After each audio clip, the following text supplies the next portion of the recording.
sahabat JSBB dimanapun berada, senang sekali kami tim JSBB RBK Giakega dapat hadir kembali di ruangan saudara semuanya.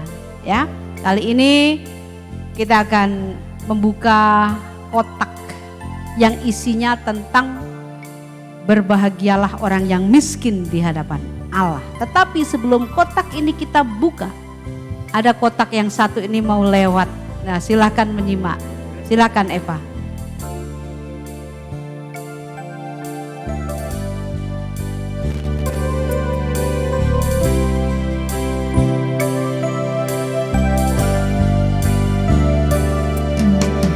Ku tak membawa apapun juga saat ku datang ke dunia.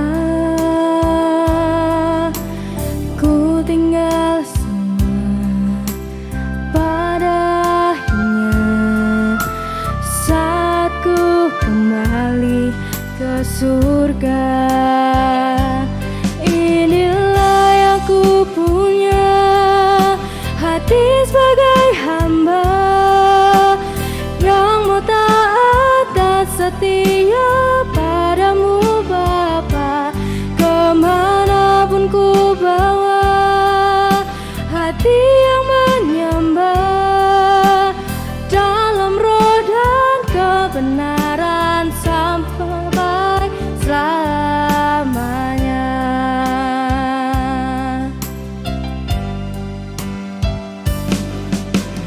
Ku tak membawa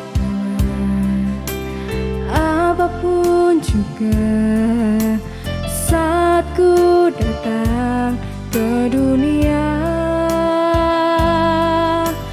Ku tinggal semua padanya saat ku kembali ke surga. Inilah yang ku punya, hati sebagai hamba yang mau taat dan setia padamu Bapa. Kemanapun ku bawa, hati yang menyembah dalam roh dan kebenaran sampai selamanya.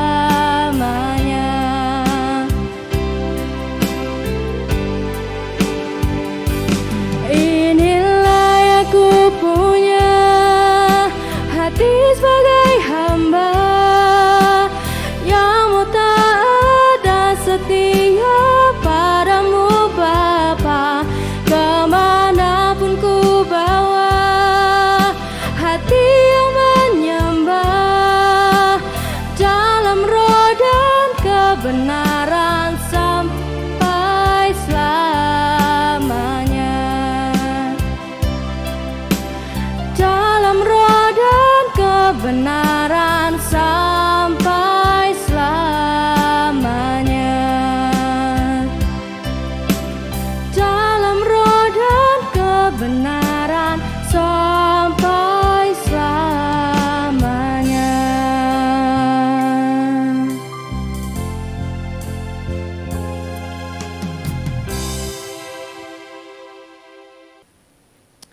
Ya, salam semua teman-teman JSBB dimanapun berada. Kali ini kita menampilkan atau menyuguhkan menu yang gak asing sih sebenarnya ya, karena sudah sering, yaitu unboxing. Nah, kita akan buka kotak yang mana hari ini?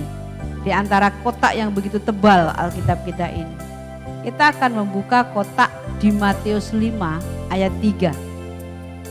Mengatakan bahwa berbahagialah orang yang miskin di hadapan Allah, karena merekalah yang empunya kerajaan surga. Kalau kita mendengar ayat ini kayaknya tuh gak adil gitu ya. Kok malah justru orang yang miskin yang punya kerajaan surga, kan begitu. Kitab ini aneh-aneh memang. Padahal lazimnya sekarang ini ya, kalau orang miskin tuh mana mungkin bahagia sih gitu loh ya. Hari-hari begini bicara tentang miskin terus dihubungkan dengan kebahagiaan, kayaknya enggak banget deh gitu ya. Tapi Alkitab ngomongnya begitu loh ya. Nah, ingin penasaran kan? Penasaran ingin mengerti kisah selanjutnya kan, cerita selanjutnya ya ikuti ya dengan sabar. Ini panjang materi saya, tapi akan saya perpendek kalau bisa. Kalau enggak ya bulan berikutnya masih kita bahas tentang miskin di hadapan Allah. Karena ini tema yang enggak disukai oleh banyak orang, tapi justru yang benar. Seperti itu ya. Berbahagialah orang yang miskin di hadapan Allah, karena merekalah yang empunya kerajaan surga. Kita tidak boleh menyepelekan kalimat ini loh. Kita tidak boleh menyepelekan pernyataan Tuhan Yesus ini. Ini pernyataan pertama yang dikatakan Yesus dalam khotbahnya di bukit yang membahas tentang ucapan bahagia, atau orang sering sebut sabda bahagia. Nah, ini kalimat pertama itu, berbahagialah orang yang miskin di hadapan Allah, karena merekalah yang empunya kerajaan surga. Sebenarnya dimaksud miskin di sini, miskin apa sih? Miskin seperti apa kok justru orang-orang miskin ini yang akan menempati surga? Nah, di dalam Alkitab itu terdapat beberapa kata ya, dalam bahasa Yunaninya diterjemahkan sebagai kata miskin dalam bahasa Indonesia. Itu ada beberapa istilah dan tidak sama. Yang pertama misalnya yang pertama itu kata penikros. Miskin dalam bahasa Indonesia adalah penikros. Ini menunjuk miskin dalam kaitannya dengan harta duniawi atau kemiskinan secara finansial. Ini pengertian miskin secara umum. Jadi di Alkitab ada istilah miskin yang dalam bahasa Yunani penikros. Itu terdapat di kisah seorang janda miskin yang mempersembahkan nilai atau mata uang yang paling kecil waktu itu ya. Yang ketika Yesus dikatakan kepada perempuan ini adalah janda miskin. Nah, kata miskin di situ itu memakai kata penikros, artinya betul-betul miskin, nggak punya harta apa-apa. Tuh yang pertama ya, kata penikros. Nah, janda yang memberi persembahan dalam peti dalam jumlah yang kecil dikatakan janda miskin. Ini pakai kata penikros itu. Terus kata yang kedua selain penikros adalah penes. Juga berarti miskin tetapi masih memiliki kemampuan untuk menghidupi diri sendiri. Jadi orang yang masih punya kemampuan bekerja mendapatkan nafkah, itu namanya penes. Walaupun dikatakan miskin, tapi dia masih mampu berusaha. Walaupun mungkin gali lubang, tutup lubang, ngutang sana, ngutang sini, tapi bisa nyaur gitu loh, bisa bayar. Nah, itu dikatakan penes, bukan penikros. Kalau penikros sudah tak berdaya. Ya. Nah, sekarang yang ketiga nih, yang terdapat di Matius 5 ayat 3 yang kita bicarakan hari ini. Matius 5 ayat 3 ini kata miskin di sini menggunakan kata bukan penikros, bukan penes, tetapi memakai kata petokoi. Nah, apalagi itu petokoi? PTOCHOI. Ya, karena nggak ada papan tulis, saya nggak bisa nuliskannya. Tapi pembacanya petokoi atau bentuk jamak ya, bentuk tunggalnya petokos si miskin ya. Nah, ini menunjukkan suatu kemiskinan yang sangat ekstrim. Wah. Jadi di antara yang tadi ya, yang penikros sama penes, ternyata masih ada petokoi. Dan ini kemiskinan yang sangat ekstrim. Kata petokoi ini sebenarnya berarti tidak mampu mengangkat kepala. Ya, aduh kayak apa sih orang sampai gak mampu mengangkat kepala, ini banget miskinnya ya. Dan pada zaman itu orang-orang miskin ketika menghadapi orang kaya itu gak berani, orang Jawa bilang dangak, melihat mukanya orang kaya itu gak berani. Karena apa? Malu, jadi banyakan menunduk ya. Nah, ini petokos, jadi sangat tak berdaya, sampai dangak pun ngingeti melihat muka orang kaya itu nggak sanggup, saking miskinnya, malu ya. Nah, terus kalau menghadap raja apalagi, penguasa apalagi, nggak bakalan. Sama orang kaya saja, kaya yang tidak punya jabatan, nggak berani dangak begini kan, dungkluk ya, tunduk. Apalagi dengan penguasa, dengan orang-orang yang punya jabatan-jabatan tinggi dalam pemerintahan, apalagi kalau sistemnya kerajaan, wow. nggak mungkin berani memandang wajah rajanya, ya. Tapi dia tunduk. Itu petokoi. Nah, kalimat miskin di hadapan Allah dalam bahasa aslinya adalah petokoi to pneumati. Wah, apa ini? Ya, itu bahasa Yunani, ben ketok keren gitu loh ya kan. Ada bahasa Yunaninya. Petokoi to pneumati, bahasa Yunani. Nah, petokoi itu aslinya artinya ketidakberdayaan atau tidak sanggup mengangkat kepala seperti yang saya katakan tadi ya, atau kemiskinan yang ekstrim lah, saking miskinnya sampai gak berani dangak ya. Sedang pneumati dari kata pneuma yang artinya roh. Loh, apa hubungannya ini miskin roh kayak apa? Nah, ikuti ya. Jadi miskin di hadapan Allah ini kalau diterjemahkan bebas itu miskin dalam roh. Itu di Matius 5 ayat 3. Ya. Miskin dalam roh. Kok miskin dalam roh ini apa lagi Bu Naning nih? Ya ikuti aja nanti ngerti ya. Memang susah diterjemahkan dalam bahasa lain ya. Kata petokoi tu pneumati ini. Miskin dalam roh dalam bahasa Inggrisnya itu ada terjemahan sebagai spirituality poor atau poorly in spirit ya. Poorly in spirit, kemiskinan dalam roh, miskin dalam roh. Masa sih miskin kok dalam roh tuh bingung ya, bingung. Saya juga bingung, tapi sama-sama kita belajar ya. Apa yang dimaksud miskin dalam roh supaya kita tidak menyalahartikan miskin yang di Matius 5 ayat 3 tadi, gitu loh ya.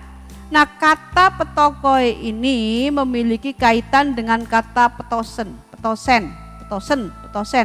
yang berarti menundukkan badan. Ya, ini lebih mengarah kepada keadaan orang yang rendah, yang lemah, yang tidak berdaya, yang tidak mampu, yang tidak memiliki kelayaan menghadapi orang lain. Maka dikatakan sebagai kemiskinan yang ekstrim. Ngeri ya, tak berdaya menghadapi orang lain. Kemiskinan yang sangat ekstrim. Nah, orang-orang petokos ini miskin secara ekstrim dalam ketidakberdayaan. Jadi miskinnya itu bukan masalah harta, tapi justru miskin dalam hal ketidakmampuan, ketidakberdayaan. Spiritnya tidak berdaya. Ya. Tuhan Yesus berkata, berbahagialah orang yang miskin dalam roh. Berbahagialah orang yang dalam ketidakberdayaan sama sekali, maksudnya begitu. Nah, dalam terjemahan NIV atau King James diterjemahkan poor in spirit. Tapi dalam Good News Bible diterjemahkan sebagai spirituality poor. Nah, dibolak-balik ya, sama saja. Yang dalam terjemahan baru di kita sekarang ini adalah miskin di hadapan Allah. Nah, berarti miskin di hadapan Allah itu bukan soal duit, bukan soal harta kekayaan, tapi miskin dalam hal ketidakberdayaan menghadapi seseorang. Catat itu ya, supaya kita ngerti apa maksudnya Tuhan miskin yang di situ. Oke, saya lanjutin ya. Nah, petokoi dalam ucapan bahagia tidak boleh dikaitkan dengan harta atau materi duniawi. Ingat ya, tidak ada kaitannya dengan uang, dengan harta, dengan materi duniawi ini. Tetapi menunjuk kepada ketidakberdayaan menghadapi seseorang. Nah, berbahagialah orang yang miskin di hadapan Allah. Kalau kata miskin diartikan atau dipahami sebagai kemiskinan secara materi, maka orang-orang kaya semua nasibnya sial. Betul kan? Kalau dipahami sebagai materi ya orang-orang kaya nggak ada yang masuk surga lah. Ya kan? Ya itu sengsara, pasti nanti rame-rame demo orang kaya ini ya. Kalau seandainya kata miskin di situ diartikan kekayaan harta benda ya. Karena dunia kan banyak orang kaya, banyak orang baik, banyak orang mempermuliakan nama Tuhan dengan kekayaannya, diberkatkan kepada orang, itu memberkati orang seperti itu. Nah, orang-orang kaya yang ngerti mempergunakan duitnya dengan tepat seperti Tuhan mau, tetap masuk surga, ya kan? Nah, makanya kalau kata miskin di situ diartikan kekayaan secara materi, dunia, uang, ya Orang kaya demo rame-rame nanti ke surga ya. Jangan pendeta juga di demo nanti gara-gara mengajarkan salah tentang tentang miskin ini. Oke? Nah, kata miskin dalam hal ini bukan masalah uang ya. Sekali lagi bukan masalah uang. Allah tidak mempersoalkan uang di sini ya. Dalam Matius 5 ayat 3 ini Allah tidak mempersoalkan uang. Tidak mempersoalkan harta benda. Ini penting tuh diingat ya. Ini sangat penting. Jadi dalam ucapan bahagia ini yang miskin di hadapan Allah ini, kata miskin jangan dikaitkan dengan duit, dolar, enggak, harta benda bukan. Sebab Tuhan tidak memandang harta sebenarnya. Yang dipersoalkan di sini adalah tentang kerohanian. Tadi kan miskin spirit ya, spirit yang miskin spirit. Itu kan bicara tentang kerohanian, bukan tentang benda. Spirit ya, bukan berbicara tentang harta benda kekayaan, tapi justru hal rohani, kerohanian. Maka apabila orang-orang kaya yang sehebat apapun materinya, setinggi apapun pangkatnya, sekuat apapun dia, kalau dia masih merasa berdaya, masih merasa berjaya, nah itulah celaka nantinya. Ya. Jadi yang membuat dia celaka itu bukan kekayaannya. Ingat ya, orang kaya masuk surga susah itu yang membuat celaka itu bukan masalah kekayaan, tapi sikap hatinya. Ya. Kekayaan tapi merasa berdaya, berjaya. Tapi yang menjadi masalah tuh begini kawan. Orang kalau sudah kaya itu biasanya kebanyakan, rata-rata, hampir semua, walaupun tidak ya, merasa berjaya. Merasa berdaya. Makanya sukar masuk surga. Ya. Karena tidak punya rasa miskin dalam kerohaniannya. Dia merasa kuat, merasa bisa, merasa jaya, merasa udah pokoknya lah ya. Ingat ya, masalahnya bukan terletak pada kekayaan. Masalahnya terletak pada sikap. Jadi orang harus merasa tidak berdaya walaupun kekayaannya berlimpah. Itu loh sikap yang benar. Walaupun kekayaannya berlimpah-limpah, tapi dalam spirit itu harusnya orang merasa tidak berdaya, tidak punya kekuatan, karena semua itu dipahami berasal dari Tuhan. Keberdayaan, kekuatan, termasuk harta benda, kekayaan yang dimiliki itu berasal dari Tuhan. Tapi ya celakanya, faktanya ya orang kaya itu ya merasa berjaya, betul kan? Merasa berkuat, merasa bisa gitu loh ya, merasa udah. Itu yang membuat nanti celaka orang kaya masuk neraka tuh di situ itu sebenarnya ya. Merasa berdayanya nih loh, bukan masalah banyaknya uang. Ya uang mah netral, mati kau buang juga nggak ada nilainya itu kalau kau buang uang, betul nggak? Uang tuh bernilai atau tidak kan tergantung kau menganggapnya. Atau kalau kau punya uang miliaran tapi kau menganggap nggak berguna nih kau bakar, ya udah nggak ada gunanya bagimu ya kan. Tapi kau punya uang 100.000 aja kau anggap sangat berguna sampai kayak apa ya, itu mamonmu gitu ya. Jadi bukan masalah uangnya ya. Lanjut. Banyak kejadian yang bisa terjadi di luar prediksi kita, di luar perhitungan kita, bener gak sih? Di mana kekuatan materi tidak bisa menopang. Ini ya bicara tentang materi dulu ya. Banyak peristiwa yang terjadi di luar prediksi kita. Dan kalau peristiwa itu terjadi, kita punya uang 1 truk pun gak bisa menolong. Contohnya, gak usah jauh-jauh lah ya. Waktu COVID ini ya, COVID awal-awal COVID sampai sekarang belum kelar. Banyak orang mati ya, banyak orang mati. Apalagi yang dipakai prosedur penguburannya dengan prosedur COVID. Ya. Dilihat nggak boleh, nggak dimandiin, dibungkus plastik, cemplungi aja ke peti terus langsung dikubur secara massal. Tragis nggak? Padahal tuh nggak peduli kaya miskin sama aja tuh. Orang kaya yang duitnya 1 truk pun nggak bisa nolong, dia mati juga hanya gara-gara corona. Ayo, bisa berbuat apa dengan kekayaan, dengan duitmu itu? Bahkan saya pernah mendengar kesaksian orang waktu kehabisan oksigen ya, oksigen. Duitnya banyak, beli oksigen mah 1 truk itu bisa, tapi nggak ada oksigennya ternyata langka. Terus buat apa duitnya? Berguna nggak? Nggak kan? Nah enggak. Terus kalau mau berbicara orang yang mati tragis, ingat kisah tentang Titanic, kapal? Ya itu tenggelam, itu isinya nggak ada orang miskin itu. Orang miskin nggak bakal bisa naik itu. Karena kapal pesiar super mewah, delek-delek ya. Super mewah, delek-delek. Isinya orang kaya semua di situ. Tapi coba mati semua kan di situ. Ada berapa orang? Ribuan lah ya, paling enggak 1.500 lebih ada Titanic itu tenggelam di situ.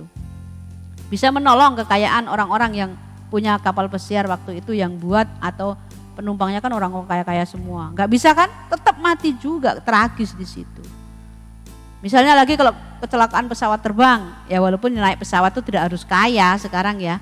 Karena ya terjangkau oleh semua orang lah kalau pesawat itu, tapi paling enggak pasti punya duit gitu loh ya kalau naik pesawat. Lah kalau pesawatnya di sana mengalami masalah, mau mendarat di mana? Mendaratnya ya langsung di darat atau di laut, udah bubar, tidak ada pesan apa-apa ya kan. Bisa nggak nyelamatin duit yang dibawa di pesawat yang berkoper-koper misalnya? Nggak bisa, yang di bank juga nggak bisa menyelamatkan, mati-mati aja, tragis gitu loh ya.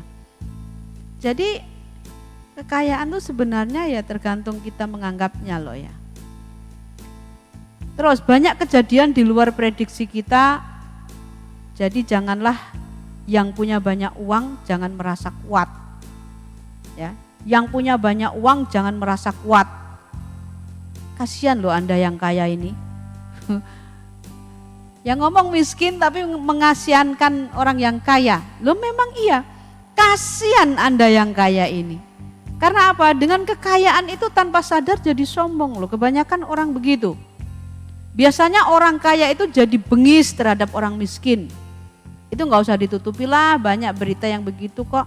Ada pembantu yang disetrika punggungnya, itu yang melakukan siapa? Pembantunya ya enggak. Walaupun ada pembantu yang balas dendam karena dijahili bosnya, banyak yang balas dendam. Apalagi dia miskin nggak punya apa-apa aja, penjara ya sudah, mati beneran kan miskin gitu kan. Tapi kalau orang kaya ini, waduh bengis ya. Enggak semua memang, tapi ada yang begitu. Bahkan Alkitab pun mengatakan loh, kalau nggak percaya buka, nggak usah dibuka di sini, buka aja nanti ya. Di Yakobus 2 ayat 6, itu kan yang menindas orang miskin kan orang kaya mengatakan. Orang kaya yang menekan orang lain yang lemah atau menindas orang miskin, itu Yakobus juga ngomong begitu, firman Tuhan ya. Jadi kalau firman Tuhan sudah merumuskan begitu kok rasanya nggak mungkin nggak benar terjadi ya. Faktanya kalau mau di dunia ini banyak. Karena kekayaan yang dimilikinya orang begitu bengis terhadap sesamanya yang lebih rendah posisinya. Baik rendah jabatan, rendah kedudukan, rendah harta bendanya yang kurang banyak, tidak sama dengan dirinya. Itu direndahin loh oleh orang-orang kaya seperti itu. Ya, makanya dengan sikap yang begitu tuh susah akhirnya masuk surga. Jadi bukan masalah materinya, tapi sikap hatinya. Nah, uang itu tidak bisa menerbangkan kita ke surga, kawan. Artinya uang itu tidak bisa menyelesaikan masalah kekekalan. Ya, ikuti aja. Uang itu tidak bisa menyelesaikan masalah kekekalan. Memang uang bisa kita gunakan untuk mengabdi kepada Tuhan, oh itu jelas. Tapi berapa banyak orang yang berani mengabdikan hidupnya dengan berikut harta bendanya? Sedikit, ya sedikit. Tetapi uang itu sendiri tidak bisa menerbangkan kita ke surga, apalagi surga, nggak bisa. Kau bisa naik pesawat terbang yang bisnis kelas atau kelas-kelas yang luar biasa ya. Tapi itu loh, kok nggak bisa terbangmu ke surga tuh nggak bisa. Nggak bisa. Nah uang itu membeli apa saja tetapi tidak bisa membeli kerajaan surga. Ya, uang bisa membawa kita kemana saja, benar kamu piknik kemana saja kalau kau banyak uang gampang. Tetapi tidak bisa membawa kita ke kerajaan surga. Ingat itu, uang tidak bisa membawamu ke kerajaan surga. Yang perlu diingat di situ. Mungkin saudara berkata, sudah tahu Bu, itu kan udah lama istilah-istilah begitu Bu. Uang tidak bisa membawa ke surga, uang gak bisa nyelamatin kita dan seterusnya. Itu kan sudah lama orang bilang begitu Bu, udah ngerti aku. ya.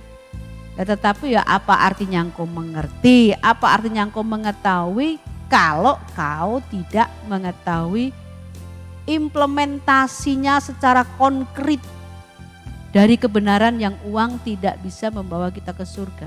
Uang tidak bisa kita pakai untuk membeli keselamatan. Kalau nggak ngerti implementasinya, kalau nggak ngerti penerapannya bahasa itu, lah buat apa pengetahuanmu? Celaka juga gitu loh ya. Nah, irama orang yang biasa berduit itu irama yang membuat dirinya sukar masuk surga. Kebiasaan, irama hidup, keseharian orang yang berduit itu loh sebenarnya yang membuat orang itu sukar masuk surga. Ya, karena dengan uang seseorang merasa tadi berjaya. Dengan uang orang merasa berdaya. Punya daya, punya kekuatan, punya kemampuan mengandalkan uang dengan uang itu. Dan memang sih hari-hari ini uang itu segalanya ya. Kalau ada pujian, kaulah segalanya. Ya kata-katanya kalau segalanya ke Tuhan, tapi pikirannya tuh bukan Tuhan.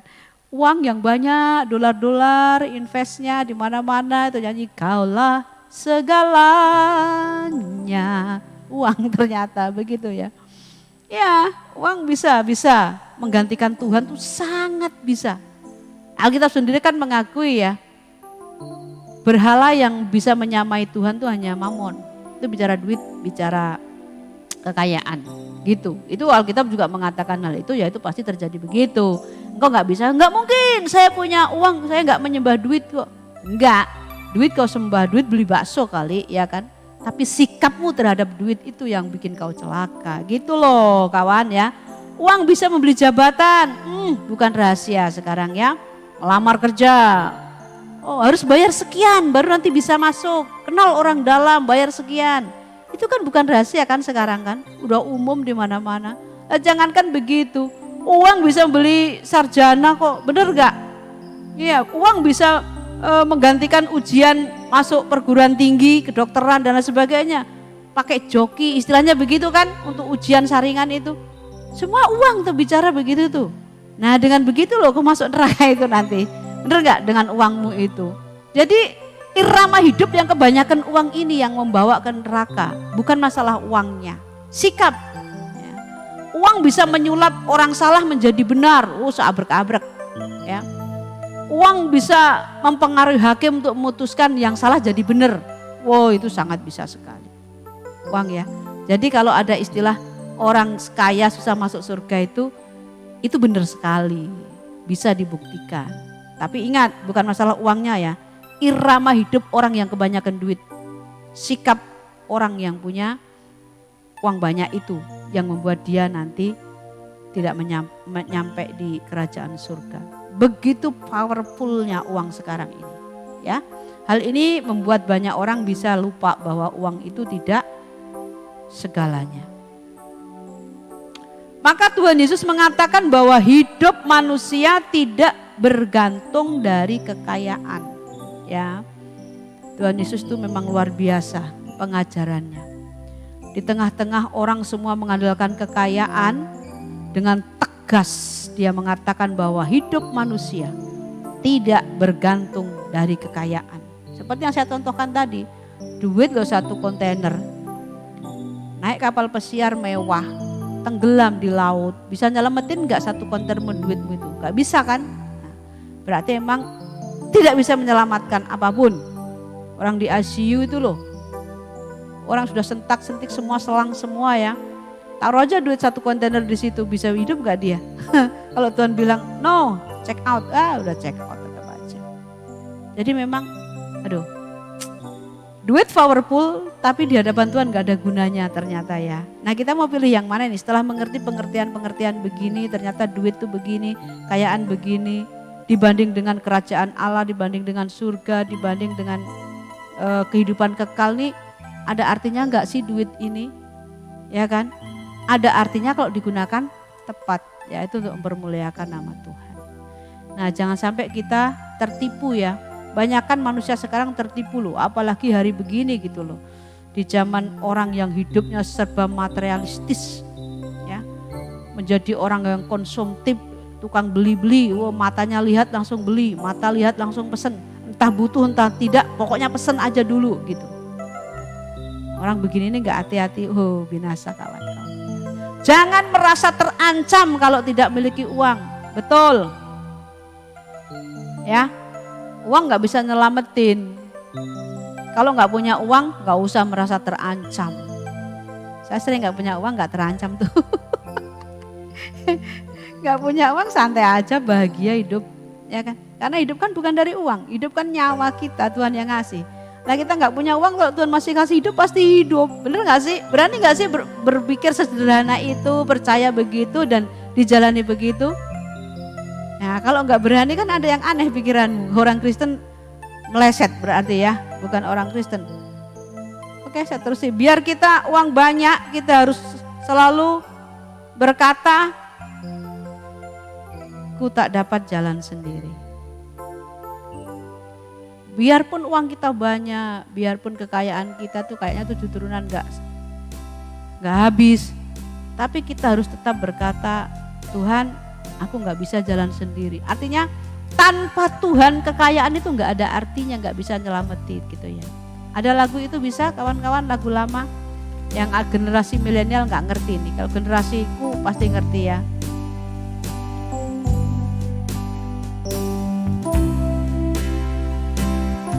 Bentar Pak, tarik tag-nya dulu. Ya aku tak dapat jalan sendiri, nyanyi dulu ya biar gak bosen,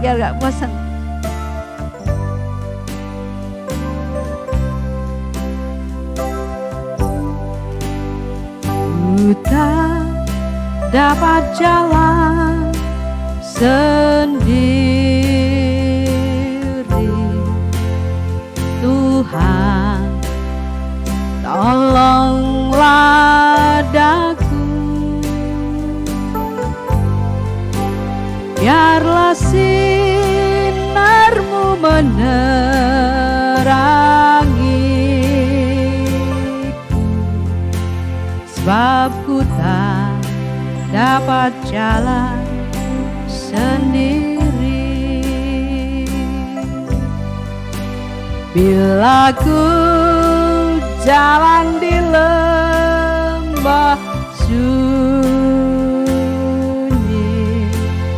rasa asinglah jalanku.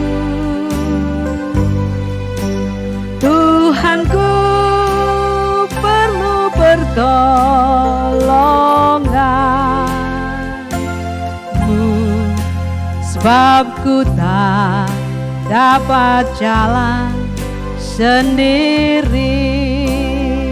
Haleluya. Ku tak dapat jalan sendiri, Tuhan tolonglah daku, biarlah sinarmu menerangiku, sebab ku tak dapat jalan sendiri. Nah gitu, sekalipun uangmu satu gunung, tetap kita harus berkata, Tuhan, aku tidak bisa jalan sendiri. Pegang tanganku, tuntun aku tak berdaya gitu. Nah kalau kau merasa kaya terus, wah petentang, dadanya menjadi busung gitu ya. Kawan, hati-hati ya, itu akan membawa binasa tuh. Penegasan di sini, kata miskin di sini bukan masalah uang ya, sekali lagi bukan masalah uang, tapi masalah ketidakberdayaan atau rasa tidak berdaya, itu yang penting. Nah Tuhan tidak mempersoalkan masalah uang. Jadi kalau Anda ini orang kaya, misalnya Anda harus tetap berkata, Tuhan, aku tidak bisa berbuat apa-apa di luar Engkau, ya. Pegang tanganku Tuhan, baru sungguh-sungguh mencari Tuhan. Sekalipun engkau kaya raya, tapi engkau merasa tak berdaya, engkau cari Tuhan sungguh-sungguh loh. Benar.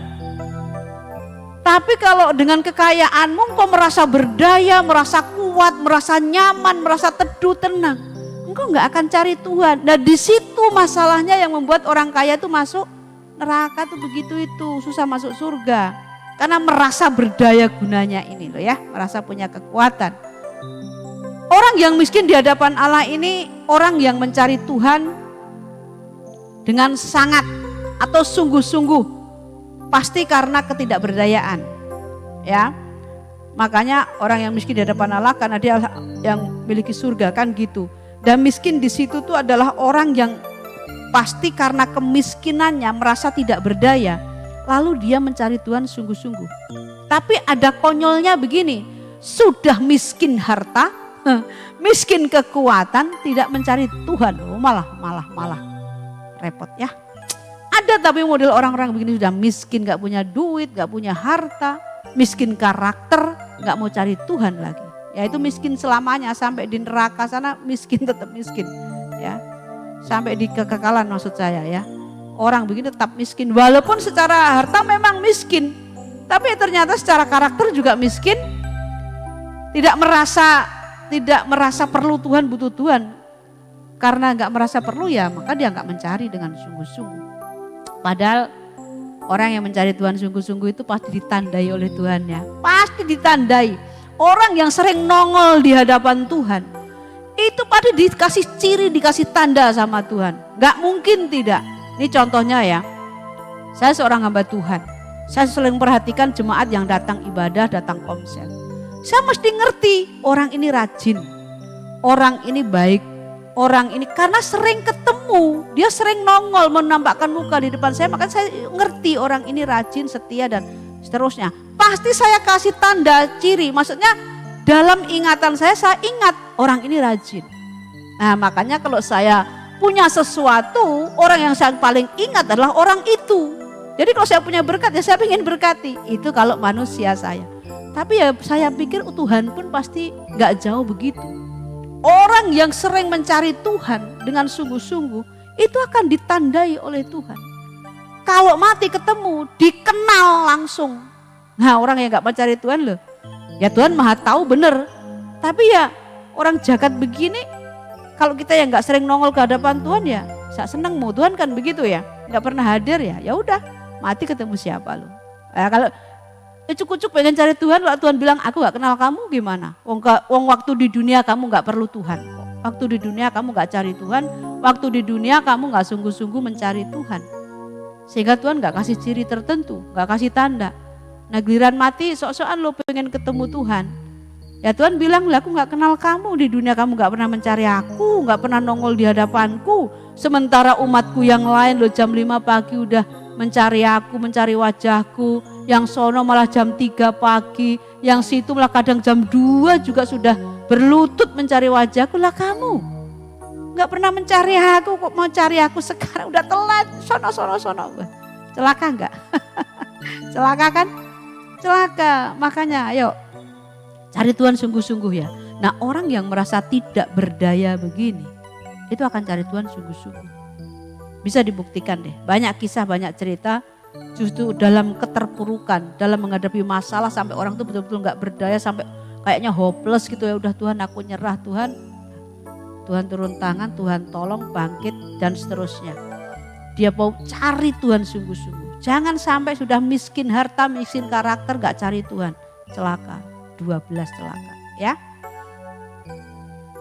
Biar Anda seperti buluh yang terkulai, seperti sumbu yang pudar mau mati. Tapi kalau kau bergantung kepada Tuhan, kau kuat. Ya, kau pasti kuat. Ibarat telur di ujung tanduk tidak akan jatuh. Kenapa? Ya karena telurnya digenggam Tuhan. Itu loh keberadaan kita orang yang tak berdaya itu, kalau kita bergantung sama Tuhan, kita mencari Tuhan ya.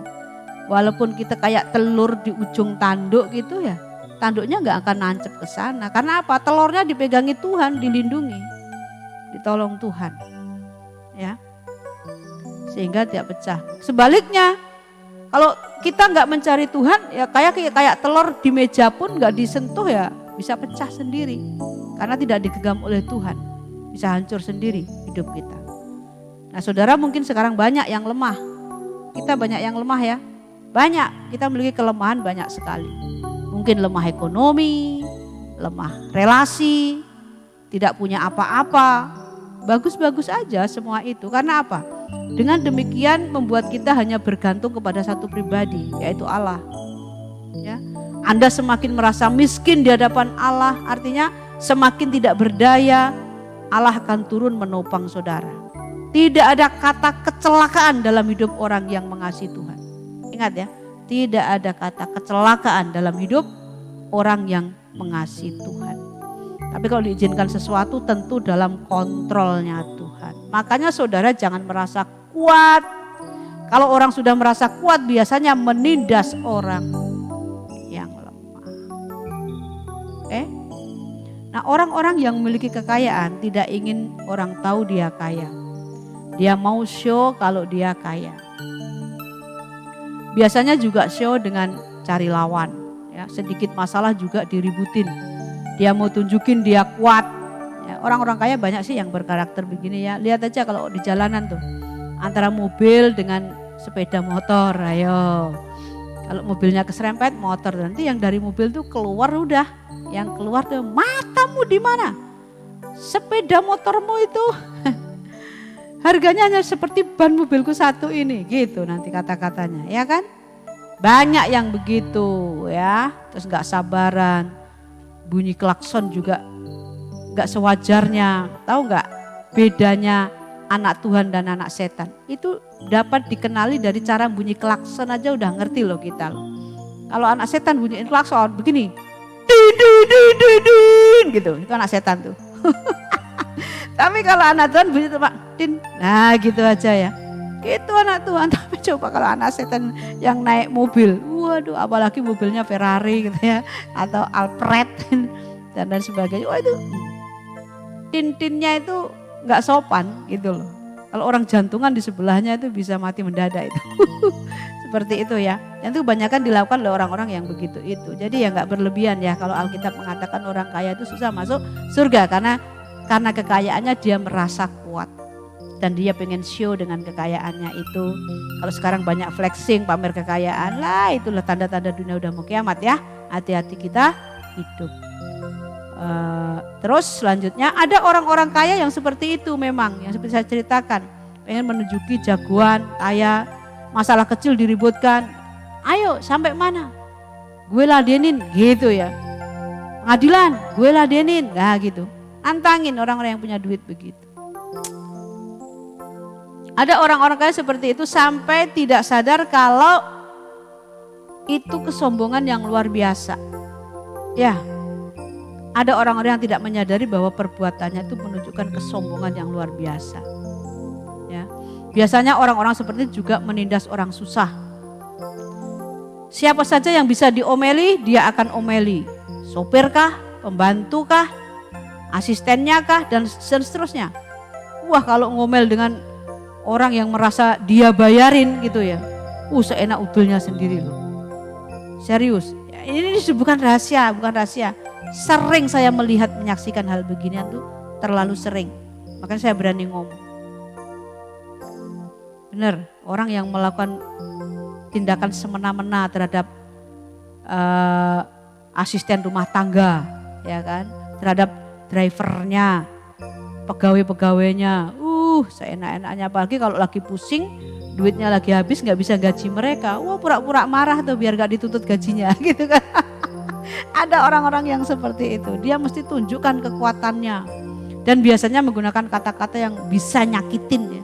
Apakah itu kaki 4 lo gitu.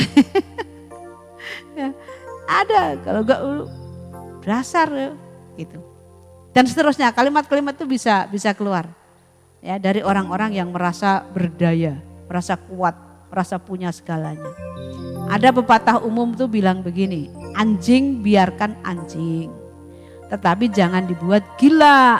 Karena apa? Bahaya, bisa nyatek lu gitu ya. Bahaya, apalagi anak-anak Tuhan harus lebih dari itu. Manusia jangan diperlakukan seperti anjing. Supaya kalaupun dia mental anjing tetap jadi manusia. Ingat ya, jadi anjing ya biarlah anjing, tapi jangan dibuat gila. Karena itu bahaya. Ya. Kalau kita ketemu orang yang mentalnya kayak anjing, ya kita perlakukan seperti manusia supaya dia tidak tambah gila. Karena kalau perlakukan seperti anjing, tambah gila, bahaya di kita. Bener ya? Gitu. Ini udah 1 jam belum? Loh. Kalau tuh ada pernah kesaksian seorang pembantu yang dimaki-maki bos, akhirnya pembantu itu balas dendam dengan cara apa? Menculik anaknya ya. Anak bosnya diculik, lalu dijual. Kalau nggak dijual dibunuh. Karena apa? Balas dendam. Waktu dia masih di situ ya diperlakukan tidak bagus oleh majikannya. Ada kesempatan anaknya diculik. Ya kalau begitu yang salah siapa? Ya kan? Nah, makanya kalau sebelum melakukan apapun, pikir dulu panjang-panjang ya. Akibatnya apa? Kita tidak bisa memprediksi keadaan depan. Ada keadaan yang tidak bisa ditopang oleh harta kekayaan. Saudara tidak bisa menjagai saudara kita, keluarga kita, anak kita 24 jam.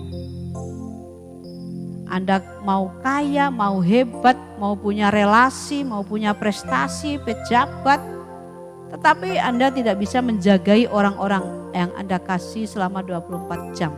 Artinya apa? Engkau perlu Tuhan untuk menjagai mereka, gitu loh. Makanya jangan merasa berdaya. Mari kita bergantung kepada Tuhan ya. Dan jadilah orang yang layak bergantung kepada Tuhan. Jadilah orang yang layak bergantung. Perhatikan, kenapa kok menjadi orang yang layak bergantung? Karena emang ada orang-orang yang gak layak bergantung kepada Tuhan. Orang siapa? Sombong. Orang sombong gak layak bergantung kepada Tuhan ya. Orang-orang yang karakternya tadi merasa berdaya guna tadi. Gak layak itu. Bagaimana caranya layak bergantung kepada Tuhan? Ya kalau kita mengasihi Tuhan tentunya ya. Kita hidup di dalam pengabdian kepada Dia. Kita mempersembahkan hidup untuk menyukakan hati Allah. Maka kita layak bergantung kepada Tuhan. Kalau kita bergantung kepada Tuhan, supaya rezeki kita lancar? Enggak. Kalau kita bergantung kepada Tuhan itu bukan karena kita pengen rezekinya lancar terus. Segala sesuatu dipermudah terus oleh Tuhan. Bisnis dibuat mulus terus. Tender masuk terus tiap bulannya. Bukan begitu. Kalau kita bergantung kepada Tuhan itu tujuannya bukan itu. Ya, bukan supaya kita terlindungi dari mara bahaya, malapetaka. Supaya kita sukses terus. Bukan itu. Ya, kalau bergantung kepada Tuhan tujuannya hanya itu ya kita memanipulasi Tuhan. Ya Tuhan hanya kita pakai sebagai penjaga, sebagai pemenuh kebutuhan. Ya. Dan itu keliru kawan, kalau begitu ternyata keliru. Itu namanya mengeksploitasi Tuhan. Wih, Tuhan dieksploitasi, keren ya. Itu bukan devosi kepada Tuhan. Tapi eksploitasi. Jangan begitu menjadi orang Kristen ya. Tidak bisa. Jangan eksploitasi Tuhan. Kita bergantung kepada Tuhan tuh bisa melewati segala keadaan. Sekalipun ya kita mengalami hal-hal buruk. Tapi kalau kita bergantung kepada Tuhan, kita kuat gitu loh. Kita kuat. Dan kita kuat melewati. Enggak usah tolak keadaan buruk, enggak usah ditolak. Jalani, dunia memang rusak, kita berharap keadaan baik loh, gimana caranya gitu loh ya. Memang Tuhan gak bisa melindungi Tuhan, tapi kan Tuhan gak bekerja seperti yang kau inginkan, kau pikirkan. Tuhan punya cara sendiri, punya tatanan yang gak bisa dilanggar dalam segala hal. Jadi kita harus paham. Jadi dengan kalimat miskin di hadapan Allah ini, Tuhan mengingatkan betapa kita hanya membutuhkan Tuhan. Asik loh kalau kita berani percaya bahwa hanya Tuhan yang bisa menolong kita. Kenapa begitu? Ya, kita bisa membuktikan tangan Tuhan yang akan membela kita dalam segala keadaan. Kalau kita berani berkata begitu, berani yakin begitu. Bahwa kita berani hanya Tuhan penolongku, Tuhan yang kepadanya aku bergantung. Ya, ingat jangan sewenang-wenang terhadap sesama bagi orang yang kaya ya. Tapi biasanya orang yang kalau sudah kuat itu ya sewenang-wenang, banyak sih ya. Menjadi serigala bagi sesamanya, banyak. Yang istilah ininya homo homini lupus. Hati-hati ya, ada hakim yang hidup, dia tidak adil, dan seterusnya. Nah, saya kira waktunya sudah 1 jam, Pak. Belum. Dengan pernyataan sedikit lagi ya saya tambahin. Kan belum ada kesimpulannya ya.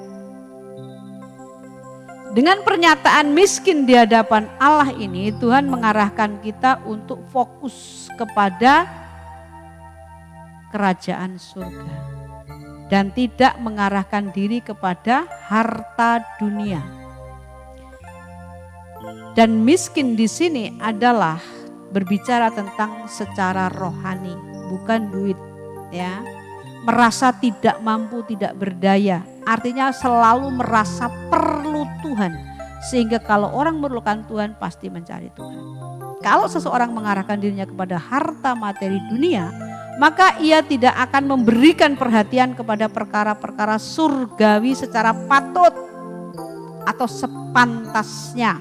Bahkan mungkin sama sekali tidak berpikir. Saya sering bertanya kepada orang-orang, kau pernah memikirkan surga enggak? Pernah bayangkan surga enggak? Jawabannya rata-rata hampir semua tidak. Padahal Tuhan itu sudah jelas-jelas berkata, pikirkan perkara di atas. Kadang-kadang kita pura-pura lupa dengan ayat-ayat begini ya. Saking sibuknya kita nyanyi, kiranya engkau memberkati aku gitu. Nyanyinya itu terus. Makanya pikirkan perkara di atas itu enggak kepikir. Pura-pura lupa kita. Apalagi jangan kumpulkan harta di dunia. Enggak, itu keliru firmannya kan gitu. Hati-hati ya, firman Tuhan tetap firman loh. Pasti digenapi, apa yang dikatakan pasti digenapi. Dia enggak mungkin enggak digenapi, Tuhan yang ngomong kok masa Tuhan bohong sih gitu loh ya. Fokus kita mesti perkara-perkara rohani. Kalau perkara rohanimu beres kok, saya terlalu yakin jasmanimu dipelihara Tuhan. Jasmanimu diperhitungkan Tuhan. Diurusi sama Tuhan. Ya, jangan kumpulkan harta di bumi. Jangan lupa dengan ayat itu ya. Saya senang mengatakan itu juga mengingatkan diriku sendiri supaya aku gak mengumpulkan harta di bumi. Hartaku kukumpulkan di surga saja. Karena aku setelah mati masih hidup kembali. Dan aku di sana perlu harta juga untuk hidup. Makanya kalau gak perlu harta, Tuhan gak ngomong kumpulkan harta di surga. Dan nanti modelnya apa? Ya nanti kita lihat di sama-sama kalau sudah di surga harta kita yang kita tabung di dunia ini kita bongkar nanti di sana bersama Tuhan Yesus. Gitu ya. Mari kita bertobat saudaraku. Mau gak bertobat bersama saya? Kalau gerejanya membicarakan bagaimana jemaat memberi lalu dilipat gandakan, ya berilah. Yang beri 10.000 nanti diberkati 100.000 oleh Tuhan. Jangan gitulah, jemaat jangan diajari begitu. Ya, karena artinya bukan begitu sih ayat itu sebenarnya, tapi orang banyak diplesetin sih. Supaya khotbahnya laris gitu ya. Tapi jangan begitulah, itu menyesatkan jemaat, nanti jemaatnya masuk neraka, yang menyesatkan kemana? Ayo. Kalau jemaat tersesat yang menyesatkan siapa? Pasti yang khotbah di depan. Kalau jemaatnya tersesat yang menyesatkan tersesat enggak? Ya sesat sendiri. Kalau yang disesatkan masuk neraka yang menyesatkan, wah apalagi kan begitu. Nah harusnya kan di situ ya. Hati-hati teman-teman hamba Tuhan, teman-temanku ya. Kita enggak boleh melesetkan firman Tuhan yang untuk kepentingan materi melulu. Ya, Alkitab firman Tuhan bukan barang komoditi, asik. Bukan barang komoditi, tapi itu kebenaran yang harusnya mengubahkan pikiran kita. Oke, saya kira cukup ya. Jadi miskin yang dimaksud itu bukan miskin harta, tapi miskin merasa tidak berdaya tanpa Tuhan. Nah karena itulah orang mencari Tuhan. Kalau orang mencari Tuhan, aku yakin dia akan ketemu Tuhan. Itu aja loh. Di bumi ketemu Tuhan, apalagi di sono pasti ketemu. Nah orang yang gak mencari Tuhan, ya gak akan ketemu Tuhan. Di bumi tidak, di sono apalagi. Ketemu siapa? Setan. Sampai ketemu di berikutnya, di part kedua ya. Di part kedua. Dan pertemuan kita selesai sampai di sini. Tuhan Yesus memberkati kita semua sampai ketemu Dan JSBB kali ini akan ditutup dengan satu pujian oleh Eva. Silakan. Bye.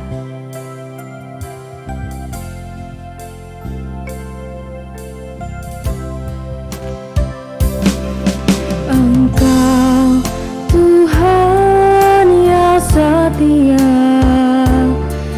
waktumu selalu yang terbaik. Engkau Tuhan sandaranku, dan ku hanya kan berharap padamu. Satu-satunya yang ku andalkan, satu-satunya yang ku percaya. Engkau sumber kekuatan, sumber pengharapan, sumber kedamaian. Satu-satunya yang ku andalkan, satu-satunya yang ku percaya. Engkau Tuhan memberkati, Tuhan penyembuhku, Tuhan pemulihku.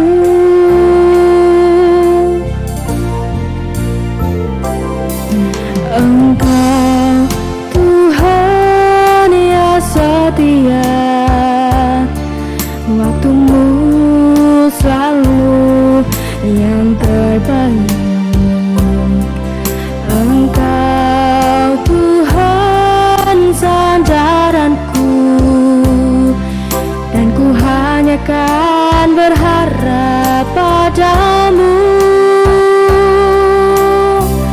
Satu-satunya yang ku andalkan, satu-satunya yang ku percaya. Engkau sumber kekuatan, sumber pengharapan, sumber kedamaian. Satu-satunya yang ku andalkan, satu-satunya yang ku percaya.